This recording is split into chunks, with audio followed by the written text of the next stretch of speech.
अस्सलामुअलैकुम नाजरीन, मैं हूं आपका मेज़बान इरशाद भट्ट और आज हम बात करेंगे ज़िला बाग और ख़ास करके गरबी बाग में। गुज़श्ता आपने देखा हालिया कुछ दिनों से गरबी बाग का सियासी दर्जा हरारत जो है वो ख़ासा गर्म है। कुछ दिन कबल जहाला जो है वो तमाम सियासी जमातों का मरकज़ बना हुआ है। पाकिस्तान तहरीके इंसाफ के मरकज़ी रहनुमा और आसिफ अली ख़ान साहब ने वहाँ पे एक जलसा किया। उसके बाद जमात इस्लामी के जो मुंतखब वहाँ पे रहनुमा है मेजर लतीफ़ खलीक, उन्होंने जलसा किया और अब उसके बाद धीरकोट में मुस्लिम कॉन्फ्रेंस का एक जलसा होने जा रहा है। सियासी दर्जा हरारत गर्म होने की वजह क्या है, ये इस पे भी बात करेंगे। और आज मेरे साथ आज़ाद कश्मीर और बिलखसूस ज़िला बाग में नौजवान सियासी क़यादत पाकिस्तान तहरीके इंसाफ के मरकज़ी रहनुमा सरदार तौसीफ़ अब्बासी हमारे साथ मौजूद हैं। तौसीफ़ अब्बासी से हम आज चंद सवालात करेंगे। सबसे पहले हम आपको खुशामदीद कहेंगे। तौसीफ़ साहब, ये बताएं कि आपने बेशुमार कॉर्नर मीटिंग्स की, जलसे किए और इस वक्त आप ख़ासा मुतहर्रिक आज़ाद कश्मीर ज़िला बाग और गरबी बाग में नज़र आ रहे हैं। क्या समझते हैं, गरबी बाग की आवाम तब्दीली चाहती है? और आप एक लफ्ज़ बार बार यूज़ करते हैं, मुस्लिम कॉन्फ्रेंस को आप मुजरिम कॉन्फ्रेंस कहते हैं, इसकी बुनियादी वजह क्या है? एक तो शुक्रिया कि आपसे बात हो रही है। दूसरी बात यह है कि मैं उन बहुत इक्का दुक्का लोगों में से हूँ गरबी बाग में जो कैमरे पे आकर सच बोलते हैं। और अवाम की जो गरबी बाग के अवाम जिस कर्ब और तकलीफ़ से आज गुज़र रहे हैं, 70 साल के बाद 73 साल पाकिस्तान को बने हो गए और मुजरिम कॉन्फ्रेंस को 85 साल से ऊपर हो गए, जिस तकलीफ़ से गुज़र रहे हैं, मैं आज गरबी बाग के उन तमाम 83,720 वोटर जिसमें 39,500 ख़वातीन है और 42-44,000 मर्द है, मैं उन तमाम के जो तकलीफ़ें जो उन पर गुज़र रही हैं मैं उसकी नुमाइंदगी करता हूँ। और आपको पता जो कल्चर हमारे यहाँ गरबी बाग में आज है, जो मुस्लिम कॉन्फ्रेंस जिसको परवान चढ़ाया, उसके नतीजे में यहाँ होटलों में बैठकर, चौको चौराहों में बैठकर मुजरिम कॉन्फ्रेंस की पॉलिसीज़ को क्रिटिसाइज़ करना और मुजरिम कॉन्फ्रेंस का जो माफिया है, हर यूनियन काउंसिल के वार्ड लेवल तक जो लोगों को विक्टिमाइज़ करते हैं, उसको लेकर बात करना एक मुश्किल काम है और मैं वो काम करता हूँ। इसलिए वो मुझे बुरा भला भी कहते हैं, मुझे कोई फ़र्क नहीं पड़ता, मैं एक पॉलिटिशियन हूँ। और मुझे इमरान खान ने ये ताकत और ये हिम्मत दी है कि मैं हक़ और सच का साथ दूँ और हक़ और सच के लिए खड़ा हूँ। मैं इसलिए, मेरी ये स्ट्रगल है, मेरी तहरीक इंसाफ में मैं पिछले 12 साल से लगातार अगर सियासत में अगर काम कर रहा हूँ तो एक आम आदमी की ज़िंदगी को बदलने के हवाले से मैं अपना किरदार अदा कर रहा हूँ। उसमें लोगों को अच्छा लगता है, बुरा लगता है, वो लगे, लेकिन ये अब चलता रहेगा इंशाल्लाह। और इनकी जो कारकर्दगी है पिछले 4 दहाइयों में जो रही है, लोगों ने देखी है। इन्होंने सिर्फ़ और सिर्फ इस हल्के के अवाम को धकेला है पसमानगी की तरफ। हल्के के अवाम को सिर्फ़ और सिर्फ इन्होंने बेरोज़गारी की तरफ। और आप देखें कि इस हल्के के अंदर आप रोड्स की सूरत हाल देखें, आप इंफ्रास्ट्रक्चर लिंक रोड की सूरत हाल आप देखें, हॉस्पिटल की देखें, डिस्पेंसरी, किस चीज़ की मैं आपसे बात करूं, हर चीज़ में इन्होंने सत्यानाश किया है और लोग उसके ऊपर खड़े हो गए हैं। आप तब्दीली के लिए लोग तैयार। अच्छा, पाकिस्तान तहरीक इंसाफ गरबी बाग, आपके मदे मुकाबिल मजबूत हरीफ कौन है? मेजर लतीफ़ खलीक, सरदार अतीक अहमद ख़ान या इफ्तिखार अयूब या कोई और? मेरा मुकाबला मुजरिम काफिर से। ठीक हो गया। अच्छा, ये बताएं कि आपकी जो जमात है उसमें आम फहम ये बातें फैलाई जाती हैं, कारकुनान की तादाद कम है, लीडरान की तादाद ज़्यादा है, इसकी क्या वजह है? तहरीक इंसाफ पाकिस्तान की वाहिद जमात है जिसने एक आम आदमी को, मेरी तरह के मिडिल क्लास फैमिली से उठकर, टाट के स्कूलों से पढ़कर, धीरकोट के स्कूलों में पढ़कर पाकिस्तान में अपना एक कैरियर बनाने वाले हमारे तक, जिनका कोई सियासत में कोई बाप दादा का कोई वजूद ऐसा सियासत में नहीं है और कोई कैरियर ऐसा नहीं है, उसको ये हिम्मत और सलाहियत दी है इमरान खान ने, ये जुर्रत दी है कि वो उठकर ये कह सके कि मैं एक हल्के से इलेक्शन का उम्मीदवार हूँ। ये सिर्फ उसी तरीके इंसाफ आपको दे सकती है, ने ये प्लेटफॉर्म दिया है। और बाकी अगर आप मुजरिम कॉन्फ्रेंस में देख लें, रूल है, उससे पहले एक बादशाह गुजरे, उसके बाद दूसरे बादशाह और उनके बच्चे, उनकी तीसरी जनरेशन रूल करने के लिए बिल्कुल तैयार बैठे। उनको यूँ लगता है कि वो शायद बने ही रूल करने के लिए। और जब बाकी जो दरबारी हैं वो सिर्फ एक मोहल्ले के काउंसलर और एक मोहल्ले के टाउट से ऊपर, वो कभी एक यूनियन काउंसिल के उसके लिए कभी सोच नहीं सकते। तो तहरीक इंसाफ में एक आम आदमी ऊपर नीचे से लेके ऊपर तक ख्वाहिश कर सकता है। और मुझे खुशी है मैं एक ऐसी पार्टी का हिस्सा हूँ जिसमें हमारे इस बल्कि गरबी बाग के अंदर जितने भी लोग उम्मीदवार इलेक्शन लड़ने के लिए ख्वाहिशमंद हैं, मैं मेरी पार्टी तहरीक इंसाफ उसको बहुत अप्रिशिएट करती है और अच्छा कंपटीशन होना चाहिए। आज़ाद कश्मीर में तहरीक इंसाफ का मुस्तकबिल कैसा देख रहे हैं आप? तहरीक इंसाफ जुलाई 2021 में आज़ाद कश्मीर की नई हुकूमत बनाई जा रही है। बैरिस्टर सुल्तान महमूद चौधरी उस हुकूमत के सरबराह और प्राइम मिनिस्टर होंगे। तहरीक इंसाफ के पहले वज़ीर आज़म होंगे। आज़ाद कश्मीर में एक मजबूत हुकूमत होगी। लिख लें अपने पास 2 तिहाई अक्सरियत से वो हुकूमत आएगी। और ये भी अपने पास लिख लें गरबी बाग से तहरीक इंसाफ की सूरत में एक नौजवान पढ़ी लिखी बासलाहियत गरबी बाग के अवाम के उमंगों की तर्जुमान और गरबी बाग के अवाम के इश्यूज़ का असल तर्जुमान MLA आज़ाद कश्मीर की असम्बली में जाएगा और इंशाल्लाह गरबी बाग के लोगों का के मसाइल के हल के लिए वो काम करेगा। वो ख़ुद को पूरे पाकिस्तान या कश्मीर का ठेकेदार या लीडर नहीं कहलाएगा। वो ख़ुद को आज़ाद कश्मीर के इस पसमानदा तरीन इलाके गरबी बाग का लीडर कहलाएगा। वो कोहाला से लेके मंगवजी तक का लीडर कहलाएगा और ऊपर 20 बागा तक का लीडर कहलाएगा। मसला कश्मीर के हवाले से पाकिस्तान तहरीक इंसाफ की पॉलिसी क्या है?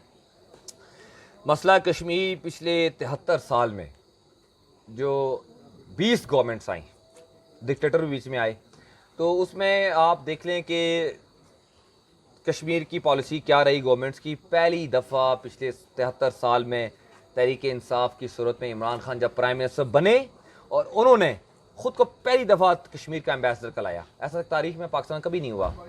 पहली दफ़ा किसी प्राइम मिनिस्टर ने यूनाइटेड नेशंस UNGA पे जनरल असम्बली में खड़े होकर कश्मीर का मुद्दा दुनिया के सामने बहादुरी के साथ खड़ा किया। हॉल में ये खादम भी कश्मीर की नुमाइंदगी कर रहा था, वहाँ मौजूद था। दुनिया ने देखा कि पाकिस्तान के वज़ीर आज़म ने बहादुरी के साथ कश्मीर का मुकदमा लड़ा। सिक्योरिटी काउंसिल का इजलास 50 साल के बाद, तारीख में 50 साल के बाद 2 दफ़ा पिछले 1 साल में हो चुका है तहरीक इंसाफ की हुकूमत की दरख्वास्त के ऊपर और ख़ास हमारी कामयाब खारजा पॉलिसी की बुनियाद के ऊपर। लंदन यूनाइटेड किंगडम में पिछले 2 साल के अंदर ब्रिटिश जो बरतानी पार्लियामेंट जो मदर ऑफ ऑल पार्लियामेंट्स है, वहाँ पे हिंदुस्तान में जो इंसानी हकूक़ की खिलाफ वर्जियाँ हो रही हैं और जो इलीगल जो कर्फ्यू है उसके ऊपर बात उठाई जा रही है। पहले कभी नहीं हुआ ब्रिटिश पार्लियामान में, पहली दफ़ा हो रहा है। आप ब्रसल्स देख लें, ब्रसल्स की पार्लियामान में पहली दफ़ा इंसानी हकूक़ की खिलाफ वर्जियों के ऊपर बात हो रही है। तो ये तहरीक इंसाफ की कामयाब खारजा पॉलिसी का सबूत। जो काम पीपल्स पार्टी के दौर में हुआ, चौधरी रियाज की सूरत में, मुस्लिम लीग के दौर में हुआ, आसफ करमानी की सूरत में, आपके दौर में भी इसमें सैफुल्लाह न्याजी खासा इन्वॉल्व दिखाई देते हैं ओहदेदारान को एडजस्ट करने में। इसकी क्या बुनियादी वजह है, जबकि आपके कायद का विजन था आज़ाद कश्मीर के फ़ैसले आज़ाद कश्मीर में होंगे? आज़ाद कश्मीर का कोई फ़ैसला तहरीक इंसाफ की सूरत में कभी पाकिस्तान में या वफाक में बैठकर नहीं हुआ। बैरिस्टर सुल्तान महमूद चौधरी तहरीक इंसाफ आज़ाद कश्मीर के एक independent as per constitution of the PTI, he is the powerful president of PTI Azad Kashmir, जिस तरह बाकी प्रोविंसेस में या उसमें लोग हैं। और मैं समझता हूँ सैफुल्लाह न्याजी साहब पार्टी को, पूरी पाकिस्तान की पार्टी को चला रहे हैं और मैं उनका ग्रेटफुल हूँ कि वो आज़ाद कश्मीर की पार्टी को भी उतना ही टाइम देते हैं जो वो पंजाब को, बलूचिस्तान को, सिंध को और KP को देते हैं, फाटा को, उसको GB को देते हैं। तो अभी तक तो उनकी ऐसा मुझे कोई इन्वॉल्वमेंट ऐसा दिखाई नहीं। इख्तियारात की बात जो मैंने की है, क्या आज़ाद कश्मीर में जो हमारी लीडरशिप है फुली इख्तियारात दिए गए हैं? एब्सोल्युटली दिए गए हैं। आज तक तो सैफुल्लाह न्याजी साहब ने हमारे किसी इख्तियार को ओवररूल नहीं किया। अच्छा, एक बात बताएंगे, गुज़िश्ता अदवार में बहुत हल्कों में हमने देखा पैराशूट के ज़रिए उम्मीदवार लाए गए, लॉन्च किए गए। क्या इस अमल को आप बेहतरीन समझते हैं? अगर ऐसा पाकिस्तान तहरीक इंसाफ के दौर में होता है तो इसका क्या रिएक्शन होगा? गुजारिश ये है कि इलेक्शन की अब आमद है, 9-10 महीने रह गए हैं।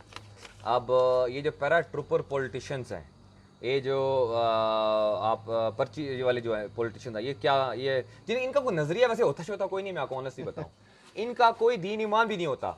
ये पैसे वाले पॉलिटिशियन है, ये बिकने वाला माल है सारा। आज एक टब्बर में पीपल्स पार्टी के साथ हैं, कल नून लीग के साथ है, कल मुजरम काफा के साथ है, किसी के साथ है। इनका कोई नज़रिया नहीं होता जी। अभी आप देखिएगा ये परिंदे अब एक घोंसले से उठकर, इनका वक्त आ गया है मेरे घर पे भी 1-2 दिन पहले कुछ तशरीफ़ लाए थे, 2-4 मिनिस्टर भी हैं आज़ाद कश्मीर कैबिनेट के। मैंने कहा जी देखते हैं, सोचते हैं अभी। तो उन्होंने कहा जी हमारा आप ख्याल करें, हमें आप देखें, हमारा ये प्रोफाइल है, ब्ला ब्ला, इतने तरह से मिनिस्टर। तो बहरहाल अब वो घोंसले, एक घोंसले दूसरे घोंसले में जाने की कोशिश कर रहे हैं, सोच रहे हैं अब कि अपने एक रिलेशनशिप बिल्ड कर रहे हैं। लेकिन तहरीक इंसाफ का क्लियर विजन है, एजेंडा है।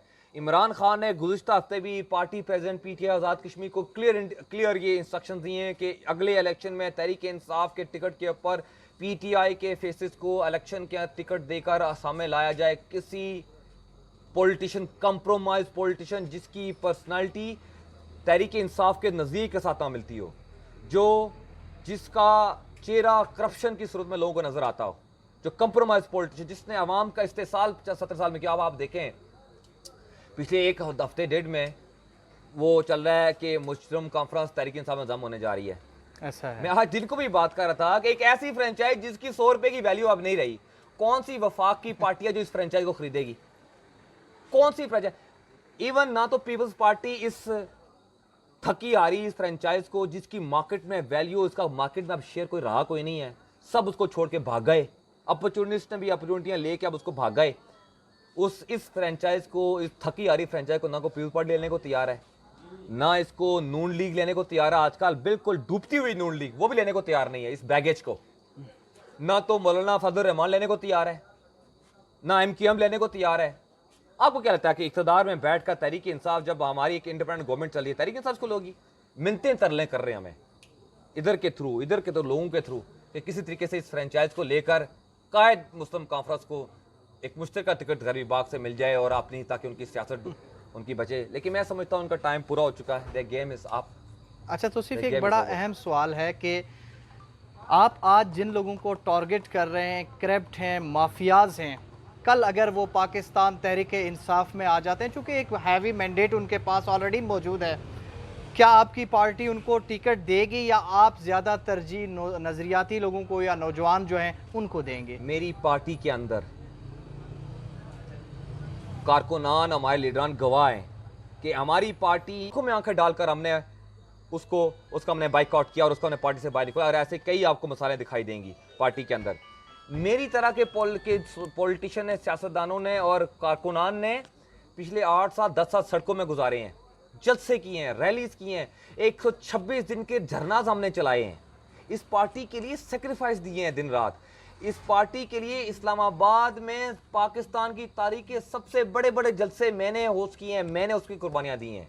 बड़ी बड़ी रैलीज के नाम से मैं मशहूर हूं इस्लामाबाद में। रोडों के ऊपर चल के किलोमीटर्स के हिसाब से इस्लामाबाद की गली गली, कूचे कूचे को मैं ऐसे ऐसे जानता हूं, क्योंकि हमने कुर्बानियां दी हैं। हमें पिछले 10 साल किसी ने नौकरी नहीं दी, इसलिए कि हम तहरीक इंसाफ के लिए स्ट्रगल करते रहते। तो एक ऐसा कारकुन कभी किसी ऐसे कंप्रोमाइज पॉलिटिशियन को तहरीक इंसाफ के अंदर, खास तौर के ऊपर तहरीक इंसाफ आज़ाद कश्मीर के अंदर कबूल नहीं करेगा। आप मेरे अल्फाज आज नोट कर लें। सबसे पहले ये खादम आपको आवाज़ उठाता दिखाई देगा और आप देखिएगा ऐसी कराकरी आवाज़ हम उठाएंगे, इंशाल्लाह इनकी नस्लें याद रखेंगी, कभी नहीं आने देंगे। अच्छा, मुख्तसर से 2-3 सवाल। राजा आसफ अली का जहाला के अंदर बड़ा कामयाब जलसा रहा, आप उसमें मौजूद थे, आपने गुफ्तगू भी की। एक चीज़ उन्होंने वहाँ पे कही कि कुछ लोग यहाँ पे मेकअप लगा के आ जाते हैं, मेरा शुमार आप कारकुनान में करें, लीडर तो वो हैं। उनका जो निशाना था वो कौन लोग थे? आसिफ अली साहब सीनियर सियासी रहनुमा हैं और नए नए अभी पार्टी में आए हैं। उनको हमारी पीटीआई के कल्चर का उस तरीके से अभी वो नहीं है, जिस तरीके से हमारी स्ट्रगल है, पार्टी के लिए काम करते हैं। सियासत में लोग जुगतबाजी करते रहते हैं। जब आप मंडप सजाएं, 8-10 800 हज़ार बंदा आपको देख रहा हो, तो दिल करता है कि आप उछल उछल के बैटिंग करें, और उसमें जब आप होश आवाज़ खो बैठते हैं तो बंदे के साथ ऐसा हो जाता है। शायद बंदा नहीं भी कहना चाहता होता, लेकिन कह जाता है, लेकिन फिर बाद में बंदे को रिग्रेट होता है कि शायद इसको नहीं करना चाहिए। बहरहाल मैं इतना सिर्फ कहूँगा इसके ऊपर कि तहरीक इंसाफ की वो कायदीन जो वहाँ मौजूद थे, उनको इस बात से, उनके इन कुछ जुमलों से बहुत उनको ठेस पहुंची है और उनको अफसोस है। मैं समझता हूं कि उनको ये अल्फाज इस्तेमाल नहीं करने चाहिए थे और तहरीक इंसाफ की क़यादत को अपने पास मेहमान बुलाकर, चाहे वो जैसे कैसे भी थे, उनको मैं समझता हूँ कि इस तरीके से नहीं करना चाहिए। उनको साथ नहीं करना चाहिए था। और ये वो मेहमान मेज़बान थे और हम मेहमान थे उनके। तो बाकी सियासत में लगा रहता है अच्छा लोग जी, के अंदर। आखिरी दो सवाल ये हैं कि क्या पाकिस्तान तहरीक इंसाफ गरबी बाग में आप टिकट के उम्मीदवार हैं? और अगर आपको टिकट ना दिया गया तो क्या आप किसी दूसरे कैंडिडेट की सपोर्ट करेंगे? एक बात तो बड़ी वाज़ेह है कि मैं पिछले 10-12 साल में मैं बड़ी तवातर के साथ तहरीक इंसाफ के लिए मैंने बड़ी कुर्बानियाँ दी हैं, बाकी लोगों ने भी दी हैं, लोग करते आए हैं। मैं पार्टी के अंदर जो बाकी लोग हमारे तहरीक इंसाफ के इलेक्शन लड़ने के उम्मीदवार हैं, मैं सबकी बड़ी रिस्पेक्ट करता हूँ। और पार्टी जिसको टिकट देगी, तहरीक इंसाफ का आपका ये खादम उसके लिए उससे 20 कदम आगे चलकर उसके लिए इलेक्शन कैंपेन करेगा इंशाल्लाह। इस गरबी बाग के तमाम 8 यूनियन काउंसिल्स की 183 पोलिंग स्टेशन के ऊपर ये कदम आपको उससे आगे नज़र आएगा इंशाल्लाह। तो टिकट का तो कोई इशू नहीं है कि नहीं मिला तो शायद हम इधर उधर हो जाएंगे, इलेक्शन के लड़ेंगे। और जिस माफिया के ख़िलाफ़ हमने आवाज़ उठाई है, हम उसको इंशाल्लाह उस तहरीक को हम इंजाम तक पहुँचाएंगे। और अगर पार्टी ने मुझे टिकट अगर मुझे दिया, ऑफकोर्स आपने पूछा उम्मीदवार हैं कि नहीं है, मैं इधर आलू चने थोड़ी की रेडी थोड़ी लगा के बैठा हूँ।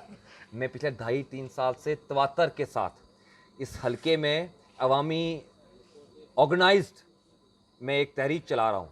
और अवामी रब्ता मुहिम आप देख रहे हैं कि ये तहरीक जब शुरू में स्टार्ट की थी, तहरीक इंसाफ को सीरियस लेने को कोई तैयार नहीं था। आज तहरीक इंसाफ मुजरम कॉन्फ्रेंस और उनके अवारियों की आंखों में आंखें डाल के आज बात कर रही है। रात को बेचारों को नींद नहीं आती।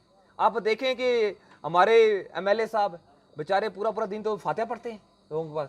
ऐसे ऐसे लोगों के पास शादियों के ऊपर जा रहे हैं जिन पे उनके बेचारे वो दरबारी 2 नंबर वाले 3 नंबर वाले जाते थे बेचारे, आज वो खुद जा रहे हैं। ये तब्दीली नहीं तो और क्या मुझे बताएं। बहरहाल मैं अब ये इनके जाने आने से कोई फ़ायदा नहीं पड़ता, अब इनका टाइम ओवर हो चुका है। तहरीक इंसाफ का अब उरूज शुरू हो रहा है, इनका जवाल है। अच्छा, बस आखिरी सवाल आपसे पूछूंगा कि कश्मीर का बेहतरीन हल क्या है और आज़ादी कैसे मुमकिन है? बतौर नौजवान आपका क्या किरदार होना चाहिए? देखिए जी, तहरीक कश्मीरियों की इस 73 साल तहरीक में 1 लाख से ज़ायद कश्मीरियों ने कुर्बानियाँ दी हैं। हज़ारों ख़वातीन बेवा हुई हैं, हज़ारों नौजवान शहीद हुए, हज़ारों कश्मीरी माजूर हुए हैं। ये खून से रंगी हुई एक तहरीक है। मैं समझता हूँ इस तहरीक का इंजाम कंप्रोमाइज़ के नतीजे में नहीं हो सकता। मैं समझता हूँ इस तहरीक को अब उसकी रूह के ऐन मुताबिक अपने इंजाम पे पहुँचना होगा। वही स्पिरिट जो 1948 में UN सिक्योरिटी काउंसिल ने अपनी रेजोल्यूशंस के ज़रिए जिसका इंतखाब किया था, जो एक राह एक सिमत मतयन की थी जिसके ऊपर इंडिया एंड पाकिस्तान दोनों ने एग्री किया था।